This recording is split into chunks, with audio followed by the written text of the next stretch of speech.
और मेरी अब ठीक ठाक दोस्ती दोस्ती तो क्या होगी, मतलब जब हम मिलते हैं बड़े प्यार से मिलते हैं, मुझे दिक्कत है ही नहीं, नाराज़गी भी नहीं है। मुझे लगता है कि वो अपना धर्म निभा रहा था, मैं अपना निभा रहा हूँ।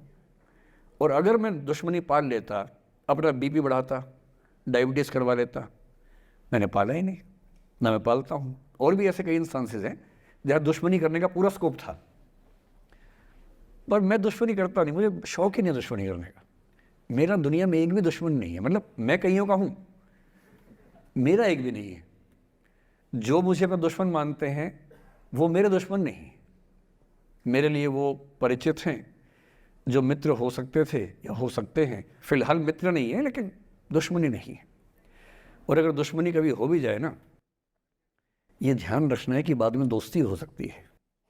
बशीर बद्र ने कहा है, दुश्मनी जमकर करो लेकिन ये गुंजाइश रहे, गर कभी हम दोस्त हो जाएं तो शर्मिंदा ना हो। ये मैं ध्यान रखता हूँ हमेशा। नमस्कार सर। नमस्कार सर, मेरा नाम रश्मि श्रीवास्तव है और मैं यहाँ हिंदी ऑनर्स द्वितीय वर्ष की छात्रा हूँ। सर, सबसे पहले तो मैं आपको बहुत बहुत धन्यवाद देना चाहूँगी सर। आपसे मिलकर बहुत अच्छा लग रहा है मुझे और ये मेरे लिए बहुत बड़ी सौभाग्य की बात है। सर, मेरा प्रश्न है आपसे कि सर, मेरे साथ ऐसा हुआ कि मैं बचपन से बहुत अच्छी स्टूडेंट रही और सर मेरी ज़िंदगी में ऐसा एक वक्त आया जब मुझे 2 बार असफलता का सामना करना पड़ा और सर तीसरी बार मैं सफल हुई, परंतु सर आज भी वो डर मेरे मन से नहीं जा रहा है। अभी भी मैं उसको फेस नहीं कर पा रही हूँ कि मैं कैसे फेल हो गई। और सर कभी ऐसा होता है कि मैं सो रही हूँ और रात में मुझे वो डर लगता है कि आगे मैं नहीं कर पाऊँगी। मुझे ऐसा लगता है कि आगे अगर मैं कुछ अच्छा करना चाह रही हूँ तो मुझे उस असफलता का डर रहता है कि जो मैंने फेस किया है, और सर मैं उससे उभर नहीं पा रही हूँ। मतलब मेरे ख्याल से ये असफलता आपसे ज़्यादा आपके माहौल की, आपके पेरेंट्स, आपके टीचर्स की है कि उन्होंने आपको, मतलब कुछ बच्चे अपने आप से इतनी उम्मीद पाल लेते हैं कि फेलियर झेल नहीं पाते। आप वैसे बच्चों में हैं। जो आपने कहा ना कि मैं शुरू से बहुत अच्छी स्टूडेंट रही हूँ, ये दुर्भाग्य की बात है, ये अच्छी बात नहीं है। मैं नहीं चाहता कि बच्चे अच्छे स्टूडेंट बने। अच्छे स्टूडेंट का मतलब जो बहुत पढ़ाकू किस्म के होते हैं, सीधे स्कूल से घर, घर से स्कूल, घर में घुसते ही होमवर्क करना शुरू किया, वैसे बच्चे ज़िंदगी में बड़े परेशान रहते हैं। बच्चों को होना चाहिए छटा हुआ टाइप का, शरारती, बदमाश, मतलब काम भी करें स्कूल का, लेकिन बेसिकली आपको स्मार्ट होना है, कॉन्फिडेंट होना है। पढ़ाकू होने से ज़िंदगी बहुत अच्छी नहीं चलती है। ज़िंदगी के लिए ना व्यक्तित्व चाहिए। हुआ क्या आपके साथ, आपको बता दिया गया कि अच्छा बच्चा वो है जो पढ़ता है, होमवर्क करता है, आपने वो सब किया। तारीफ़ें आपकी इतनी हुई होंगी कि बेटा तुम तो कुछ भी कर दोगी, आपको भरोसा हो गया कि मैं कुछ भी कर दूंगी। लेकिन ऐसी ऐसी तारीफ़ें हर गांव, हर मोहल्ले में कई बच्चों की हो रही थी। जब उन सब में कंपटीशन हुआ तो कुछ सफल हुए, बहुत सफल नहीं हो पाए।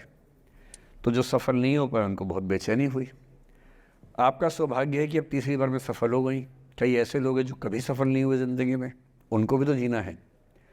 तो मैं एक ही बात कहूँगा, अपने आप से उम्मीदें कम कर लीजिए। और ये आसान नहीं होता है।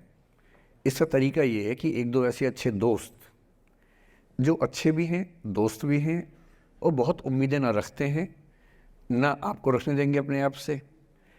डायरी लिखने से लेकर कुछ अच्छे उपन्यास पढ़ना, अच्छी फिल्में देखना, जो आपको सहज होना सिखाएं, न कि महान होना सिखाएं। महानता से बड़ा कोई रोग नहीं है, इस चक्कर में नहीं पड़ना है। सामान्य होना है। असली जद्दोजहद सामान्य होने की है, महान होने की नहीं है। सहज होना है। तो अपने आप से क्या कहना, रोज़ कहना है, कोशिश पूरी करूँगी, सफलता मिल गई तो बढ़िया, नहीं तो क्यों डरे, ज़िंदगी में क्या होगा, कुछ ना होगा तो तजुर्बा होगा। और भाड़ में जाए सीधी सी रात। नमस्ते सर। सर मेरा क्वेश्चन थोड़ा सा इनसे अलग है। सर जैसे आपने कहा कि लेट गो करना चाहिए, लेकिन क्या करना चाहिए? लेट गो करना चाहिए। हमने भी ये चीज़ सुनी है कि जिसके नसीब में जो लिखा होता है एक दिन उसे वो मिलता ही है, तो उसके लिए हमें परिश्रम करना चाहिए। तो सर एक इनके बीच में क्या एक थिन लाइन नहीं है कि हमने सोचा जैसे 71st डे पर मुझे ऐसा लग रहा है कि अब मुझसे और नहीं होगा, अब मैं नहीं करूँगी, माना कि वो गिव अप भी कहा जाता है, लेकिन अगर मेरे नसीब में है कि नहीं यार कल ये तुझसे हो जाएगा, अगर मैं कोई भी टास्क कर रही हूँ कल ये कंप्लीट होगा, लेकिन मैं सोचूं नहीं मेरे से ये प्रेशर नहीं हो रहा, I should let go this, I should start some other thing, तो क्या ये मुझे लेट गो करना कभी रिग्रेट नहीं कर सकते क्या लाइफ में, यार एक दिन और ट्राई कर लेते तो शायद मिल ही जाता? देखिए, जो नसीब का मामला है, मेरे ख्याल से आपकी उम्र में नसीब को नहीं मानना चाहिए।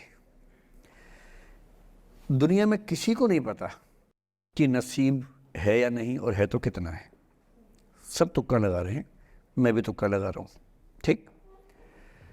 जो हार जाता है ना, उसको तसल्ली देना बहुत ज़रूरी है, वरना वो जी नहीं पाएगा। और पराजित व्यक्ति को तसल्ली देने के लिए सबसे अच्छा शब्द है नसीब, भाग्य, नियति, बहुत ज़रूरी है। और इसलिए एक उम्र के बाद गीता का सार पढ़ना बहुत ज़रूरी है। समझना पड़ता है कि सब कुछ हमारे हाथ में नहीं होता है, सच में नहीं होता है। पर इसका मतलब ये भी नहीं है कि सब कुछ किसी और के हाथ में होता है।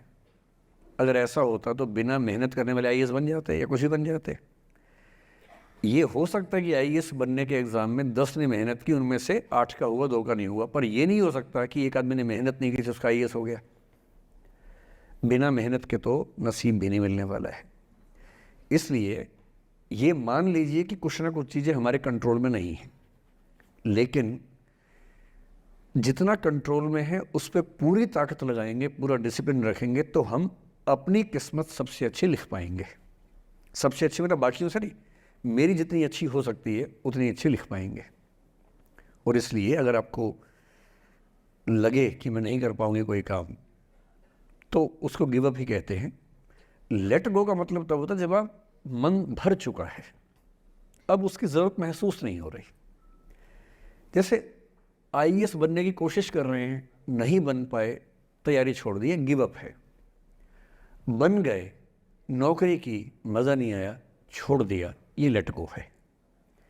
लेट गो करने के लिए पहले हासिल करना पड़ता है, या हासिल होने से पहले उस मनोभूमि पर पहुंचना पड़ता है जहां हासिल होने का सुख आपने महसूस कर लिया और उसमें मज़ा नहीं आया, ठीक ही है, औसत है, तब छोड़ दिया।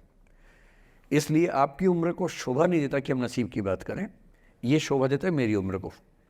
तो 30-40 के बाद नसीब, भाग्य, नियति चलेगा। फिलहाल कर्म पे भरोसा कीजिए, मेहनत, डिसिप्लिन, और मोटिवेशन से ज़्यादा महत्वपूर्ण है डिसिप्लिन, ध्यान रखिएगा।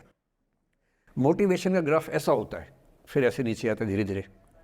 डिसिप्लिन ऐसे रहता है, और डिसिप्लिन वाला व्यक्ति हमेशा मोटिवेशन वाले व्यक्ति से ज़्यादा सफल होगा, ये मान के चलिए। सबसे अच्छा क्या है? Motivation with discipline. तो कोशिश कीजिए कि नसीब पे ना छोड़िए, अपने भरोसे कीजिए। All the best. Now, I would like to invite our president, who is the fuel to our rocket, Palak Chauhan, to present a vote of thanks. I would like to thank our guest speaker, Mr. Vikas Devikirti sir, who came here for this session and gave us his valuable time. I'm pretty sure all the audience members present over here get a new